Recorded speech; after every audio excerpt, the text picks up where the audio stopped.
네, 오늘 특검법이 국회 본회의를 통과했습니다. 하지만 곧바로 특검팀이 출범하는 게 아니죠. 여러 절차가 남아 있습니다. 검찰을 대하는 청와대의 모습을 볼 때 특검 수사도 제대로 안 되는 게 아니냐, 이런 우려가 벌써부터 나옵니다. 심지어 청와대가 수사를 지연시킬 가능성도 거론됩니다. 그 가능성을 지금부터 짚어보겠습니다. 오대영 기자, 우선 대통령이 특검법을 거부할 수가 있는 겁니까? 대통령이요, 특검 수사 받겠다는 취지에 답변하지 않았습니까? 국회가 아니라 대국민 담았대요. 네네. 그래서 뭐 설마 그러겠느냐라는 의견들이 국회 법사위원들한테 나오고 있습니다. 왜냐하면 대통령을 수사할 특검을 대통령이 거부한다라는 건 명분에 맞지 않는다는 것이죠. 네, 그럼에도 여러 상황들을 미리 분석해 보자는 게 우리의 취지니까 법이나 제도는 그럼 어떻게 돼 있는 겁니까? 법률안에 대해서 거부할 수 있는 권한은 대통령의 고유 권한입니다. 네. 특검법도 법률이니까 당연히 가능합니다. 형식적으로는요.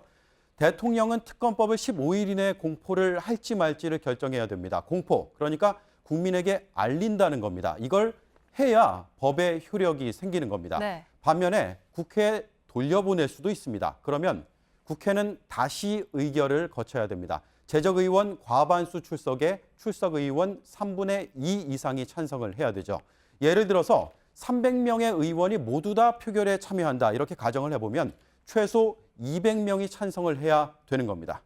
네, 지금 야당 의원이 170명 정도 되잖아요. 그러면 대통령이 거부하고 여당에서 이탈표가 없다면 특검법이 무산될 수 있는 거 아닙니까? 그럴 가능성은 상당히 작습니다. 네. 왜냐면요. 여당 의원도 일부가 이 법안에 이름을 올렸습니다. 네. 김무성, 김성태, 김용태 의원 등인데 이게 특검 법안의 원본입니다. 총 209명의 발의자가 이렇게 나와 있죠. 새누리당 의원 수 상당수 포함되어 있습니다. 네, 법안을 공동으로 발의해놓고 반대표를 던지진 않을 테니까 일단 209표는 확보된 셈이고 그 네. 다음은 어떻게 됩니까? 저렇게 이제 국회가 다시 한번 의결을 하면 이제는 국회가 대통령에게 공을 넘기는 셈이 되는데요. 네. 대통령이 이번에는 거부할 수 없습니다. 즉시 공포를 해야 됩니다. 그런데 이것도 안 하면요. 5일 뒤에 국회의장이 대신할 수 있습니다.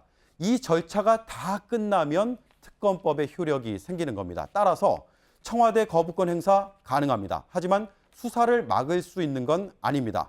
그런데요. 수사가 가능하더라도 시간이 또 문제입니다. 네. 대통령이 이 모든 시간을 다 쓰면 최장 20일이 소요가 됩니다. 국회 절차를 빼고도요. 그만큼 수사가 더 늦어질 수도 있는 겁니다. 네, 그러니까 거부권을 행사하고 법에 나온 시한을 대통령이 다 쓴다는 가정을 했을 때 20일이라는 거죠. 네. 그리고요. 거부권 행사를 일단 가정했다는 말씀을 다시 한번 분명히 드리고 이게 네. 다가 아닙니다. 오늘 통과된 특검법 한번 보겠습니다. 국회는 법 시행일 1부터 3일 이내에 대통령에게 특검을 임명해달라고 요청을 하게 됩니다. 이걸 받은 대통령은 3일 이내에 야당에게 후보 추천해달라 다시 요청합니다. 그러면 네. 다시 야당이 5일 이내에 후보 2명을 정해서 대통령에게 다시 추천합니다. 그러면 대통령은 3일 이내에 이 중에서 한 명을 선택해서 임명을 합니다.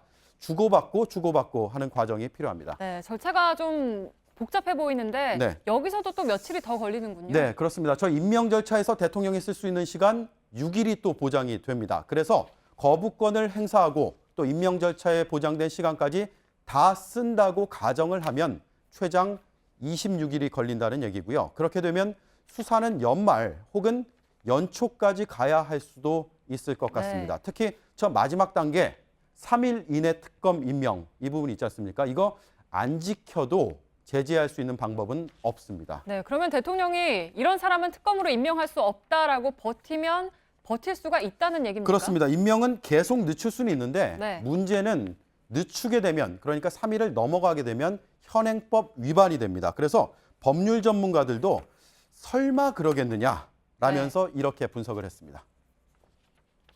탄핵 사유가 추가가 되면서 실정법으로는 직무유기죠. 대통령으로서 해야 될 의무를 그거는 사실상 거의 명시적으로 자기가 거부 의사를 나타내는 거니까. 네, 그러니까 무한정 미루면 그것도 탄핵 사유가 되는 거군요. 네. 그러니까 이래저래 지체할 수 있는 시간은 26일이 되겠죠? 네. 그런데요. 청와대 입장에서 보면 충분히 검토할 시간 분명히 필요합니다. 네. 다만 수사하는 측면에서는 시간이 또 중요할 수밖에 없는 것이죠. JTBC의 태블릿 PC 첫 보도가 10월 24일에 나왔습니다. 오늘부터 25일 전입니다. 그 사이에 압수수색 있었고요. 증거인멸 정황 나왔습니다. 국내 송환, 구속까지 엄청난 일들이 다 벌어졌습니다. 또 법에는 구속기간을 20일까지로 정해놨습니다. 통상 20일 안에 그래서 수사 착수에서부터 마무리까지 이루어지는데 특검 출범까지 걸리는 시간, 그래서 결코 가볍게 봐서는 안 된다는 얘기고요. 국회 법사위원과 법률가들 오늘 통화하면서 가장 제가 많이 들었던 말, 설마 그러겠느냐였습니다. 네, 아무쪼록 시청자분들께서 오늘 팩트체크 내용을 여러 번 다시 돌려봐야 하는 일이 없었으면 좋겠습니다. 팩트체크 오대영 기자였습니다.